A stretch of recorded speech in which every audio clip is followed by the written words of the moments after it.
Gang wars లాంటి action థ్రిల్లర్లకు separate fan base ఉంది. మామూలుగా అయితే ఇలాంటి సినిమాలను థియేటర్లో చూసి తెగ ఎంజాయ్ చేస్తారు. మరి ఓటీటీలో అలాంటి రా కంటెంట్ పడితే వదులుతారా? ఇప్పుడు మనం మాట్లాడుకుంటున్నది 2026లో విడుదలైన ఓ Telugu action and revenge drama గురించి. ఆ మూవీనే డబుల్ బారెల్ జూలై 3 నుంచి ఓటీటీలో స్ట్రీమింగ్ అవుతుంది. మరి ఈ మూవీ ఏ ఓటీటీలో స్ట్రీమింగ్ అవుతుంది, స్టోరీ ఏంటో తెలుసుకునే ముందు ప్లీజ్ ఒక లైక్ చేసి సబ్స్క్రైబ్ చేసుకోండి. Thank you. మన హీరో సూర్య పక్కా గ్రామీణ యువకుడు.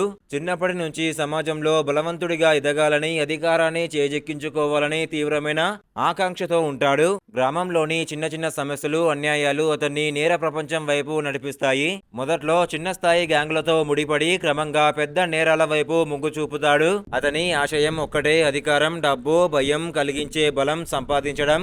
ఈ నేపథ్యంలోనే ఒక అనుకోని సంఘటన సూర్యను ప్రమాదకరమైన గ్యాంగ్ వారిలోకి లాగేస్తుంది. ప్రత్యర్థి గ్యాంగ్లతో హింసాత్మక సంఘర్షణలు మొదలవుతాయి. హత్యలు, ప్రతీకారాలు, రక్తపాతం. సూర్య చుట్టూ ఉన్న వాతావరణం క్రూరంగా మారిపోతుంది. అతని కుటుంబం, స్నేహితులు కూడా ఈ వలయంలో చిక్కుకుపోతారు. సూర్య తన శత్రువులను అణిచివేయడానికి మరింత హింసకు పాల్పడతాడు. కానీ అది అతన్ని మరింత గందరగోళంలోకి నెట్టేస్తుంది. మూవీలో తెలంగాణ యాస హైలైట్. హింస ద్వారా సమస్యలు పరిష్కరించలేమని, అది కేవలం వినాశనానికి దారి తీస్తుందని. కానీ ఒక్కసారి ఈ ప్రపంచంలోకి అడుగు పెట్టాక వెనక్కి తిరిగి రావడం అంత సులభం కాదు. అతని చుట్టూ ఉన్న వారి జీవితాలు నాశనమవుతాయి, ప్రశాంతత కరువవుతుంది.